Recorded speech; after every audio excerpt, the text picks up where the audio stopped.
Saudara-saudari terkasih, apakah hari ini saudara sudah memulai dengan penuh sukacita dan punya niat baik untuk melakukan kebaikan meskipun kecil?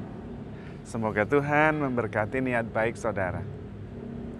Hari ini saya ingin menceritakan proses saya membuat renungan hari ini. Sebetulnya saya tidak berencana untuk berbicara tentang proses saya merenungkan sesuatu. Tetapi itulah yang kemudian bergerak di dalam hati saya. Saya merencanakan yang lain, tetapi yang bergerak di hati saya, dan saya yakini itu dari Roh Kudus, tentang bagaimana proses saya merenungkan sesuatu. Memang ada yang bertanya kepada saya, bagaimana Romo bisa membuat renungan setiap hari? Dan saya memang secara jujur mengatakan karena inspirasi Roh Kudus. Jadi biasanya saya pagi-pagi bangun, berdoa bersyukur karena sudah bangun, lalu mulai memikir-mikirkan apa yang kiranya perlu direnungkan. Lalu biasanya mandi, bersih-bersih, lalu berdoa di kapel. Berdoa juga tidak tentang renungan.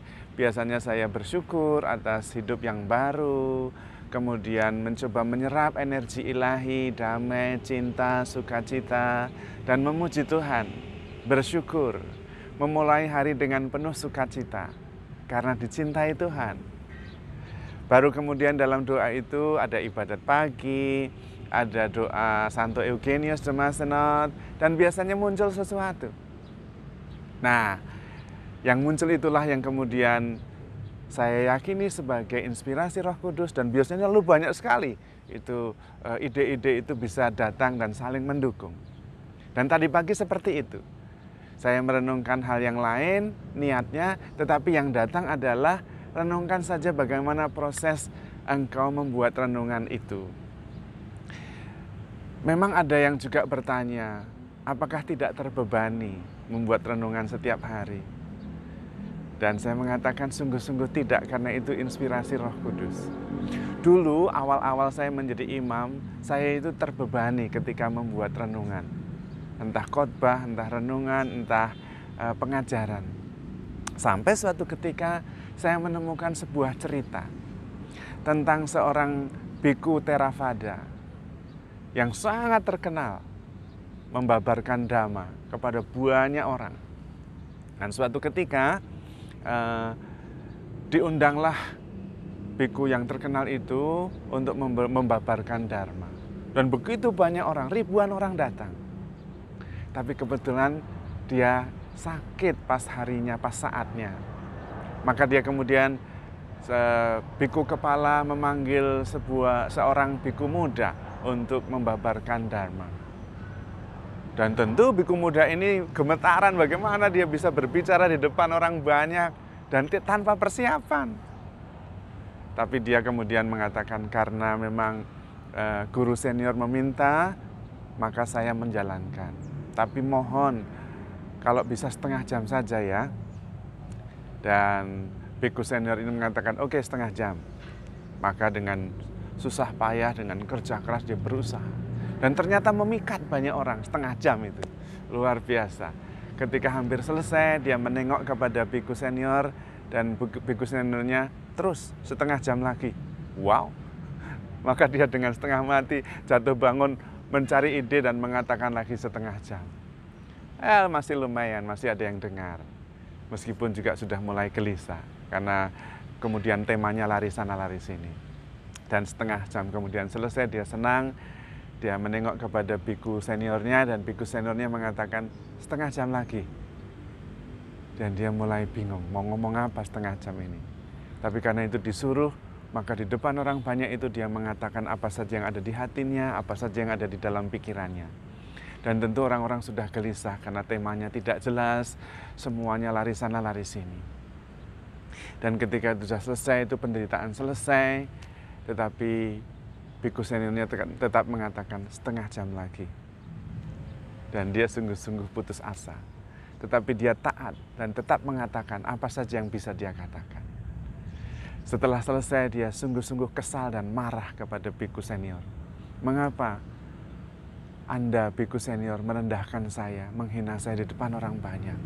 Tidak mungkin saya bisa membabarkan dharma tanpa persiapan berjam-jam. Dan biku seniornya mengatakan, mengapa burung berkicau? Dan kemudian biku muda itu sadar dan berterima kasih atas pengajaran yang luar biasa. Saudara-saudari terkasih, burung berkicau itu bukan supaya ditonton orang. Burung berkicau itu bukan supaya dikagumi. Burung berkicau itu bukan karena ada orang banyak yang mengagumi di sekelilingnya, tidak. Burung berkicau itu karena hatinya penuh sukacita. Ada yang dengar tidak masalah, tidak dengar ya tidak masalah. Suaranya merdu atau tidak itu bukan soal. Karena motivasinya bukan supaya didengar, tetapi karena memang hatinya penuh sukacita. Dan mengalir dari sukacita itu, bernyanyilah burung itu. Dan karena itu burung itu berkicau. Sejak saat itu saya tidak khawatir lagi untuk membuat renungan. Karena membuat renungan itu merupakan sukacita dari hati. Memberi kesaksian tentang bagaimana saya berelasi dengan Tuhan.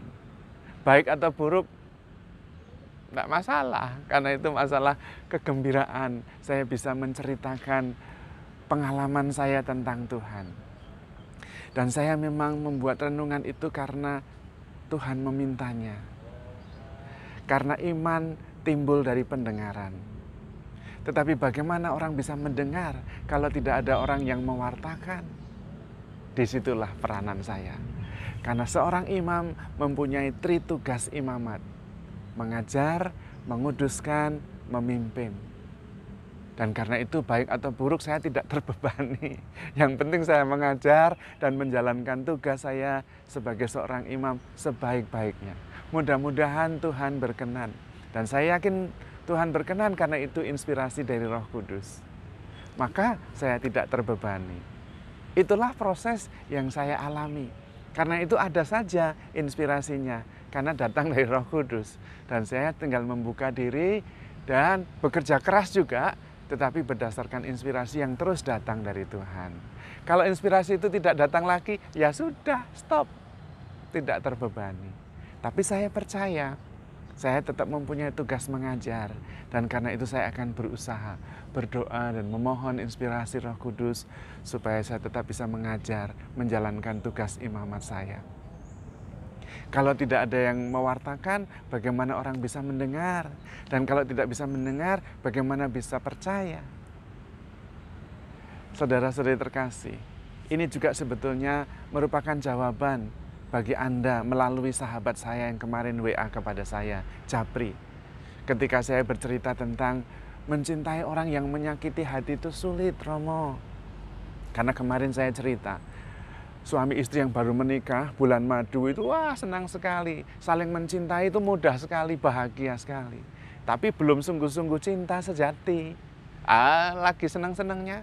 Tapi kalau sudah mulai saling menyakiti, menjengkelkan, membosankan, dan tetap mencintai. Nah itu baru cinta sejati. Karena itu sahabat saya Japri, itu sulit Romo. Bagaimana bisa mencintai orang yang sudah menyakiti hati, apalagi menyakiti hatinya terus-menerus? Jawabannya yang tadi saya ceritakan. Mengapa burung berkicau? Karena dia bersuka cita. Mengapa Anda mencintai? Tetap mencintai meskipun disakiti. Karena Anda adalah citra Allah. Anda diciptakan secitra dan segambar dengan Allah. Allah adalah kasih. Maka kalau Anda secitra dengan Allah, mengasihi. It's your nature. Bukan karena orang lain baik, bukan orang lain tidak menyakiti hati, but it is your nature. You are created in the image of God. Ini adalah kodrat Anda, diciptakan sebagai secitra dan segambar dengan Allah. Allah adalah kasih. Mengasihi adalah kodrat Anda, mengalir dari diri sendiri. Ketika Anda sulit untuk mengasihi karena orang yang dikasih itu menyakitkan hati, ingat kenapa burung berkicau. Karena dia bersuka cita. It is its nature. Itu kodrati burung itu, yaitu berkicau. Didengar atau tidak, orang lain mengkritik kicauannya jelek atau tidak is not the problem. Mengasihi itu masalah Anda, bukan masalah orang lain. It is about you, not about him or about them. Maka cintailah. Apapun yang terjadi, just love. Itu adalah rahmat Tuhan. Kita diciptakan secitra dan segambar dengan Tuhan. Kenapa saya terus membuat renungan? Karena itu memang tugas saya. Dan karena inspirasi Roh Kudus, memang seorang imam harus membuat renungan. Apakah terbebani? Tidak. Karena mengalir dari sukacita dan inspirasi Roh Kudus. Karena itu burung terus berkicau. Ditonton atau tidak ditonton. Seperti juga ayam jantan, dia tetap berkokok. Bukan supaya matahari terbit, tetapi karena matahari terbit. Mari kita bersyukur karena kita mendapat anugerah begitu besar. Masing-masing di tempat kita dianugerahi panggilan untuk bisa mewartakan kasih itu. Yang paling mulia di dalam diri kita, yang paling membahagiakan dan paling sesuai dengan kodrat kita adalah mencintai. Maka cintailah no matter what. Anda akan bahagia dan hidup itu membahagiakan. Tuhan memberkati.